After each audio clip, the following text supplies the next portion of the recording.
Oi, gente! Pra quem não me conhece, eu sou a Lara. Eu estou vindo aqui trazer conteúdo de livro, porque me deu na telha. Nunca imaginei que estaria fazendo vídeo pro YouTube. Desde pequena eu assisto vídeo no YouTube, mas nunca tive uma fantasia. Eu já vi muita gente falando que o sonho era ser youtuber. Nunca foi um sonho meu, mas acho que ao longo dos anos eu fui achando cada vez mais interessante. E eu acho tão legal. Comecei a acompanhar gente no YouTube fazendo vídeo de livro e eu falei, tipo, caralho, é muito legal, tipo, analisar livro e trazer a sua própria opinião e perguntar pros outros, né, o que você acha, você concorda comigo, você discorda. Eu acho isso muito legal. Eu gosto de discussões, principalmente sobre livros. Eu acho interessantíssimo. Mas enfim, é isso. Eu fiz um pequeno planejamento no meu computador aqui. Eu não trabalho na área de livros. Acho que na vida a gente não precisa escolher só um caminho. Eu acho que dá pra trabalhar com muitas vertentes. Isso eu acho muito legal. E aí eu fiquei pensando, por que não? Por que não? Por que não fazer um canal no YouTube falando de livros? Falando dos livros que eu li, dos que me interessaram, dos que não me interessaram. Eu gosto tanto de recomendar livro para amigas e amigos. Eu acho interessantíssimo, porque daí tem uma troca, entendeu? Enfim, resumindo um pouco, eu não sei, deixa eu ver quantos livros que eu li.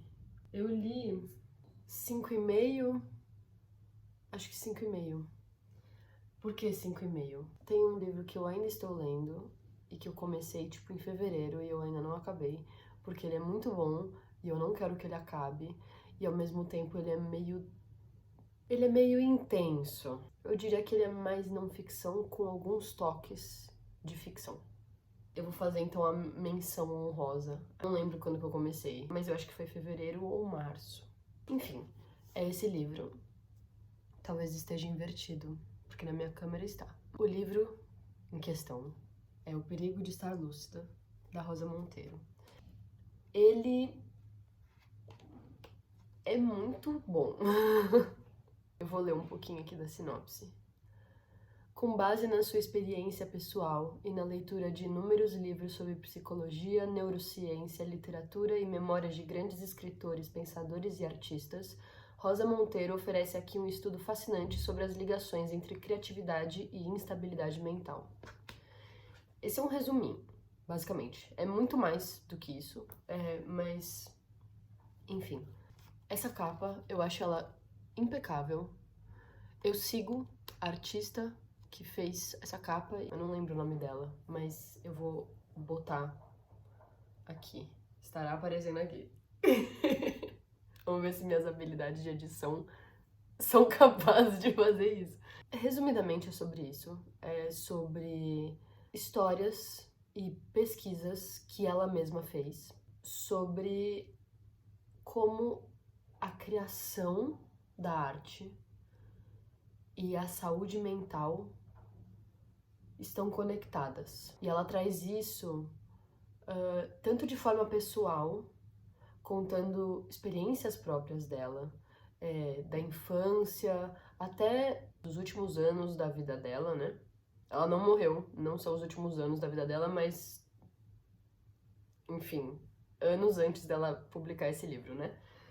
Acontecimentos. E ela traz questões muito boas. Ela traz a questão de como a criação e a loucura estão intrínsecas uma na outra, né?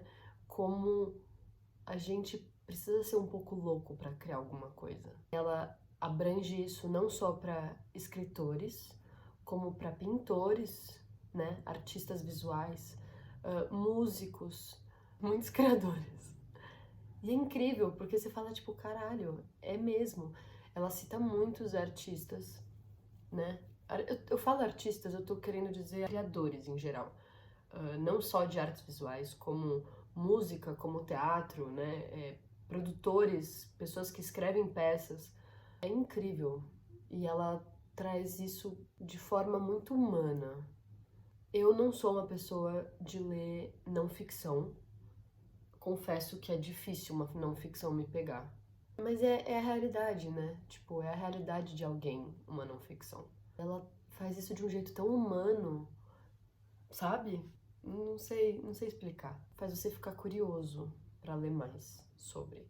E acho que por isso que eu devorei muito e parei onde eu parei.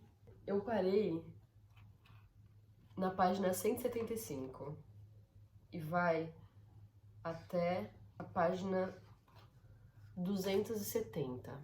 Eu parei, porque é muito real. Ela é muito sensível, ela fala de um jeito muito sensível, mas às vezes é crua a realidade. Eu, pelo menos, fiquei impactada demais em alguns momentos e eu falei, eu preciso parar pra refletir. Ela traz muitos dados, muitas informações ao mesmo tempo. Tem momentos que ela varia entre histórias que são fáceis de ler, são rápidas, você quer ler mais, e traz dados, né? Então, dados de pesquisa, então tem números, tem data. Então, às vezes você acaba ficando meio tipo, meu Deus, é muita coisa pra processar. Assim, eu tô amando, eu não acabei, acho que por isso que é uma menção honrosa. Porque eu quero acabar de ler esse ano, pelo menos, né? Pelo menos, sei lá, até fim de junho, até julho, enfim. Incrível. Maravilhoso. Com certeza eu vou dar, tipo, 4,5, 5 estrelas. Impecável esse livro.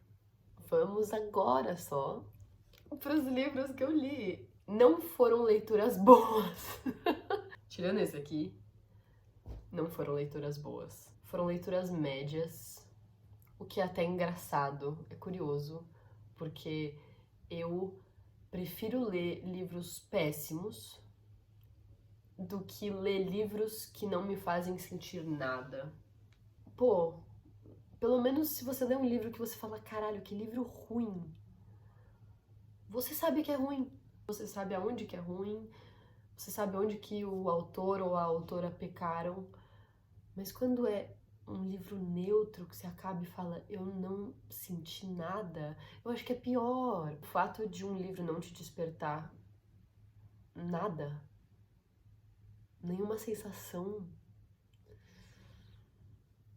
eu acho que é aí que ele perde um pouco. Trabalhando com música e trabalhando com arte, eu quero que alguém sinta alguma coisa. Eu quero que quem estiver vendo o que eu criei, as minhas criações, eu quero que esteja sentindo alguma coisa. Seja ruim, seja boa. Quero que impacte. É isso que importa. Impactar. Importa o jeito que você quer impactar a pessoa. Seja causando uma reação negativa, seja causando uma reação positiva, mas acho que a pior coisa é alguém olhar e falar: ah, entendi, mas não me pegou, não me prendeu. Pra mim é morte. Eu acho que eu prefiro fazer uma coisa péssima do que indiferente. Primeiro livro que me causou grandes angústias, o livro Fome Azul, da Viola de Grado. Se eu não me engano, ela é uma escritora italiana. Eu, inicialmente, quando eu acabei, eu dei 2,5 de 5 para esse livro. Mas, escrevendo o planejamento que eu escrevi para fazer esse vídeo, eu subi a nota.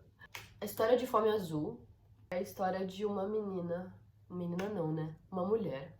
Ela é italiana e ela vai pra Xangai, começa a dar aula de idiomas numa escola. Ela se muda pra lá depois da morte do seu irmão. Sempre foi o sonho dele se mudar pra Xangai. Ela, pra tentar lidar com o luto e ao mesmo tempo uma forma de continuar conectada com ele. E ela tá lidando com esse luto que é foda, porra, de um irmão gêmeo ainda por cima, né? Ela sente que a mãe preferia o irmão. E aí sobrou ela, né, no lugar, a filha menos querida, ela conhece uma mulher lá, que é a Shu. É uma mulher, né, é mais nova, ela é aluna dela nessa escola de idiomas. E é uma mulher completamente diferente dela. Ela é sensual, ela é livre, ela é independente, ela faz o que ela quer, ela é segura de si. Então, é o oposto da personagem, né? Eu tentei achar o nome da personagem principal, ela não tem nome. Enfim, a nossa personagem principal fica extremamente encantada com a Shu. Começa a se tornar uma coisa meio obsessiva. Quer saber como que a Shu vive daquele jeito e como ela é daquele jeito. E a Shu não dá muita bola, tipo, ela gosta de ter uma pessoa correndo atrás dela, né? Mas é tudo questão do ego. Assim, essa é minha visão, minha interpretação do livro. Se você leu e tá discordando, tudo bem, né? Acho que foi a forma que eu entendi. O livro vai se desenrolando em cima dessa relação das duas, que vai sendo criada e que ao longo do livro você vai vendo que vai ficando cada vez mais uma coisa meio dependente. Tem uma questão também de uma relação física, então o que é implícito na relação emocional é explícita na física, né? Se compensa na física. Então, quando elas se relacionam fisicamente, é uma coisa muito grotesca, é uma coisa meio animal, meio selvagem, aí elas misturam comida no meio e fica uma coisa meio nojenta. Mas é um reflexo de como a personagem principal deixa a Shu tratar ela e como a Shu quer ser tratada. E elas têm uma questão com mordidas, que a Shu gosta de morder ela inteira. Então fica uma coisa meio de tipo possessividade e obsessão só no físico, porque daí no emocional a Shu muitas vezes abandona a personagem e aí ela fica desesperada, porque ela criou um laço de dependência, ela fica enlouquecida, é uma coisa meio... Eu não dei mais de 3 estrelas, porque eu achei muito repetitivo a partir de um momento esse livro.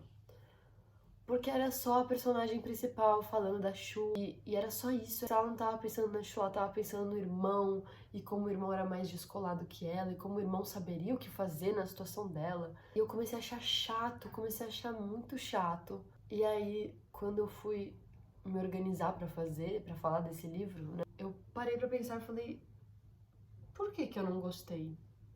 Por que que eu achei repetitivo? Isso me fez refletir. Por que que eu não gostei do livro? Eu cheguei à conclusão de que é porque mostra realmente o lado feio de uma relação dependente, né? E eu acho que eu não gostei ainda mais porque eu já estive em relacionamentos assim, de dependência emocional, onde eu fui dependente da pessoa. Acho que como mostra o lado feio e difícil de um relacionamento tanto abusivo quanto dependente emocionalmente, acabei me identificando um pouco, confesso. Eu acho que o que eu não gostei não foi o livro em si, mas foi o choque de realidade que me deu, porque eu me identifiquei. Eu me identifiquei com a personagem principal dos surtos, e eu acho que eu não gostei dela surtando, porque eu já estive nesse papel, eu já estive nesse lugar. Fiquei tipo, não gostei, vou dar um 2,5. Eu não gostei porque pegou fundo lá, num pedacinho no fundo da minha alma, pegou em algum lugar, entendeu? Deu uma beliscada e eu falei, Então eu acho que o livro fez o seu papel, ele fez o seu trabalho, que foi incomodar. Incomodou e pegou em lugares que eu me identifiquei, que eu talvez não gostei porque eu não gostaria de ter me identificado. Conclusão desse livro: estranho, um livro estranho, um livro interessante. Eu vou deixar a nota como 3 de 5. Com certeza eu vou querer reler. Talvez relendo eu tenha outra imagem Enfim, essa é a nota que eu dou pra ele. Segundo livro que eu li, eu também dei 3 de 5. É um livro que chama Animals Eat Each Other. Eu li em inglês, no Kindle também. É a história de uma menina que também é uma personagem que não tem nome, trabalha num supermercado, tipo um Walmart, assim, e ela conhece um casal. E ela fica intrigada porque é um casal muito bonito e jovem, o Matt e a mulher dele, que chama Frances. Ela se interessa por eles. E em compensação, eles se interessaram por ela de volta e convidam ela um dia para ir na casa deles. E aí começa uma linda história da personagem principal sendo marmita do casal. Então a história vai se desenrolando também, assim como o primeiro livro, numa relação que começa parecendo tranquila, né? Porque é uma relação entre a personagem principal com o casal do Matt e da Frances. Eles têm muitas regras, e aí você começa a falar, tem alguma coisa estranha aí. Conforme ela vai ficando mais íntima dos dois, a relação dos dois não é tão perfeita do jeito que ela enxergava de fora, né? Conforme ela vai adentrando essa relação, ela começa a perceber que não é tão simples assim. É uma relação meio abusiva, né?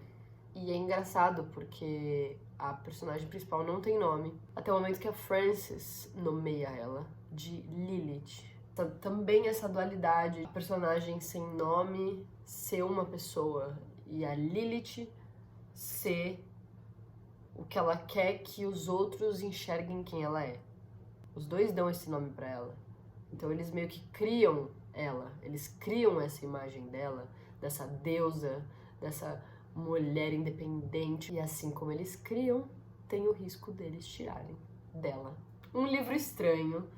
Eu não vou dar spoilers desse livro, mas ele vai se escalando. Eu acho que ele sai um pouco mais da mesmice que eu achei que o primeiro tinha. Porque o primeiro personagem principal está dentro de um relacionamento abusivo. A diferença é que nesse segundo livro, a personagem principal, que é a Lilith, ela está observando um relacionamento abusivo diante dela. Ela não está dentro, ela não está vivendo. Ela está vivendo junto, mas fora da bolha do relacionamento abusivo, né? Mas a única coisa que eu vou dizer é que esse livro mostra como o ciclo de relacionamentos abusivos são difíceis de cair fora e muitas vezes, infelizmente, você acaba caindo de volta. É um ciclo vicioso, acaba sendo vicioso, né? Eu dei 3 de 5. Mas enfim. O livro em questão chama Groupies, da Sarah Priscos. A história desse livro acompanha duas amigas, muito amigas, que são a Fawn e a Josie. São amigas desde a escola, elas eram inseparáveis. A Josie se muda para Los Angeles. A Fawn continua na cidade natal delas, até o momento que a mãe dela morre. E num surto, uma crise existencial, ela vai morar com a Josie.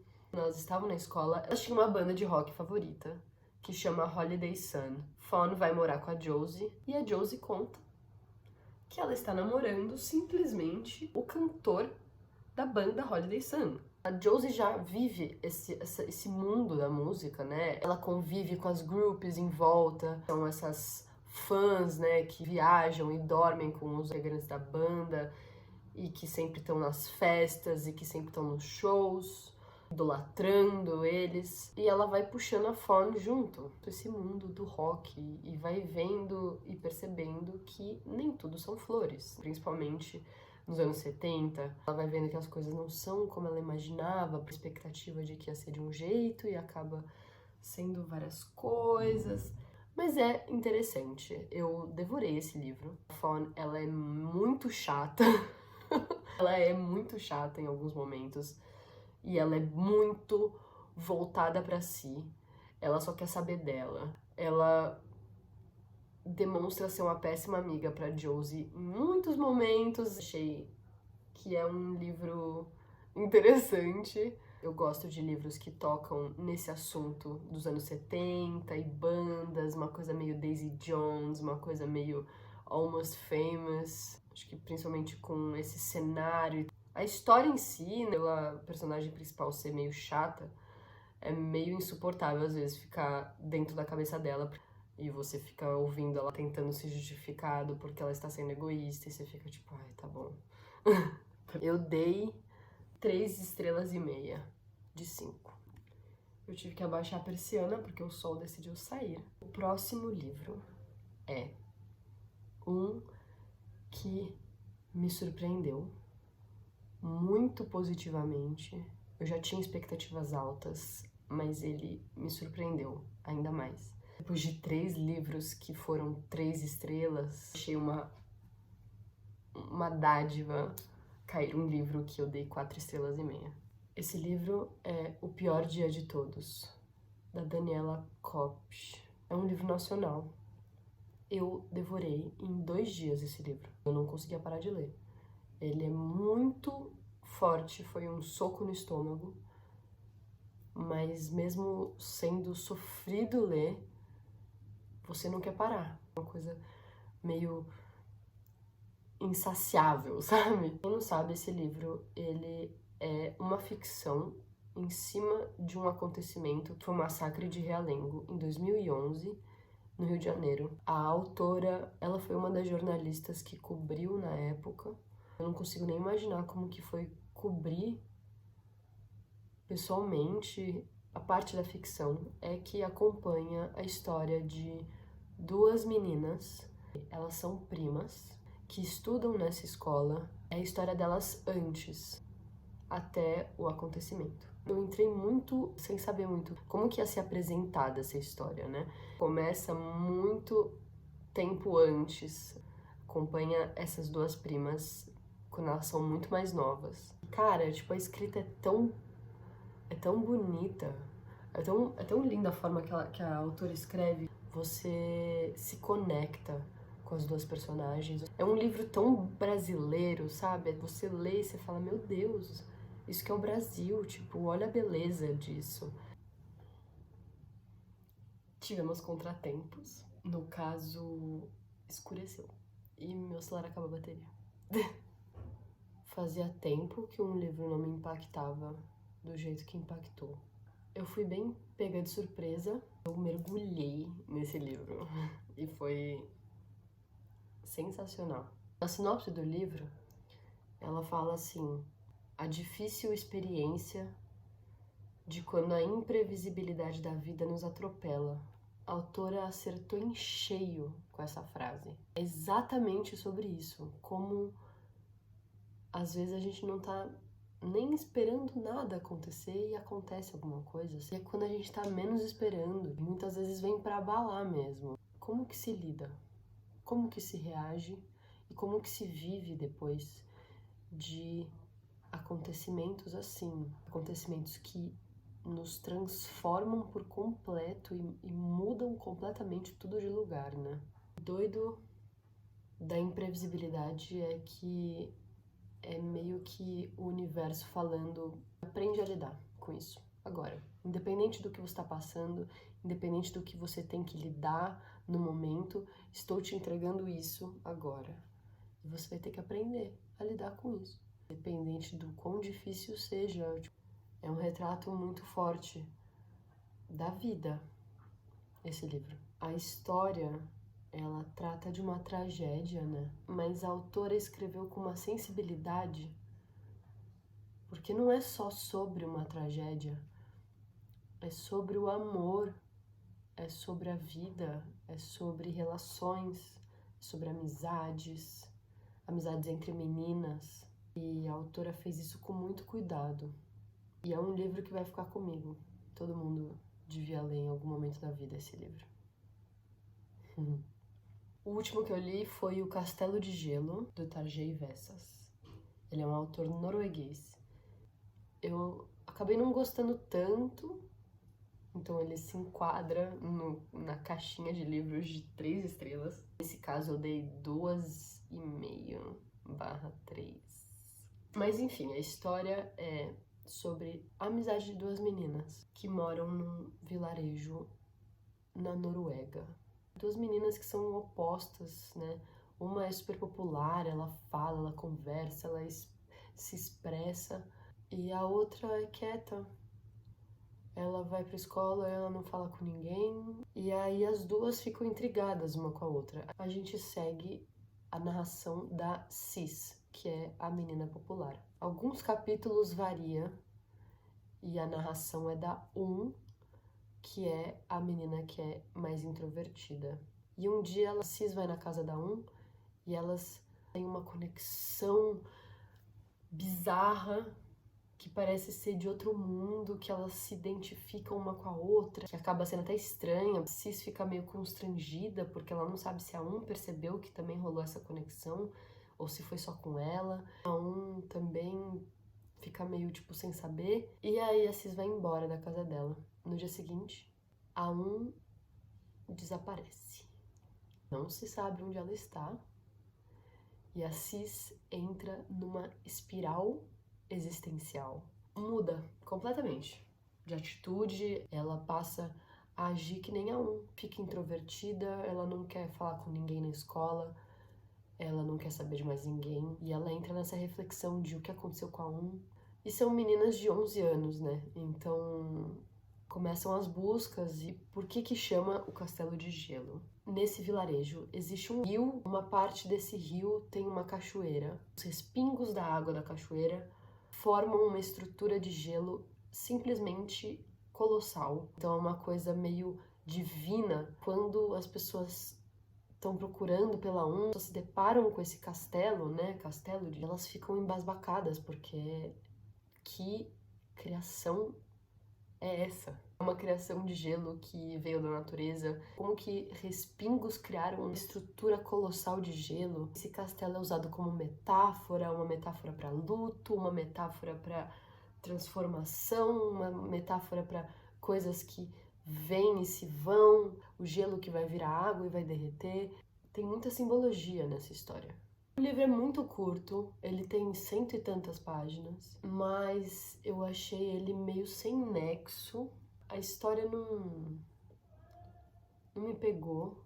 Eu achei ela meio mal desenvolvida. Elas têm essa conexão que aparece do nada, né? Não é tempo suficiente para você desenvolver uma amizade, para você realmente se conectar junto com elas nessa amizade. Elas se veem um dia e no dia seguinte a desaparece, sendo que elas não se conheciam tanto assim, sabe? Tipo, é uma conexão que foi feita do nada e que desaparece do nada. A gente nem conhece elas direito. O autor devia ter desenvolvido um pouco mais a amizade delas. Não deu tempo de criar um laço com as personagens do livro. E o livro meio que acaba assim, meio sem saber muito como ter um desfecho. O último capítulo, entretanto, para mim foi o ápice do livro. Mostra a natureza do castelo de gelo, que é voltar a ser o que era. O último capítulo chama O Desmoronamento, ou O Desmoronamento do Castelo de Gelo, alguma coisa assim. E é incrível, porque é escrito de um jeito metafórico, belíssimo. Pontos para o autor, as descrições da natureza que ele faz no livro são as coisas mais lindas desse livro. Tão bem feita, é tão linda que você se vê ali, naquela natureza branca da neve. E o último capítulo é o desmoronamento do castelo. Tirando a história, é um jeito lindo de se finalizar o livro. Foi o capítulo que eu mais grifei coisa. Eu peguei um trecho do último capítulo que foi o que mais me pegou. Uma grande convulsão da noite de primavera, meio clara, meio fria, sem viva alma. Uma explosão rumo ao nada, desde as entranhas que vacilam e colapsam. O moribundo castelo de gelo emite um urro gutural em sua derradeira hora, quando se desgarra e precisa ir, agonizando como se dissesse: aqui habita a treva. E eu achei impecável esse trecho. Conclusão, esse livro não me pegou, tirando o último capítulo e as descrições da natureza, ele infelizmente não me pegou. Eu achei que ia desenvolver um pouco mais a amizade delas, como eu já falei, mas né? Então não consegui me conectar com as personagens. Tinha tanto potencial pra história se desenrolar melhor e não se desenrolou. Enfim, é isso. Espero que tenham gostado. Estou encerrando depois de 3 horas gravando esse vídeo. E fico por aqui. E até uma próxima.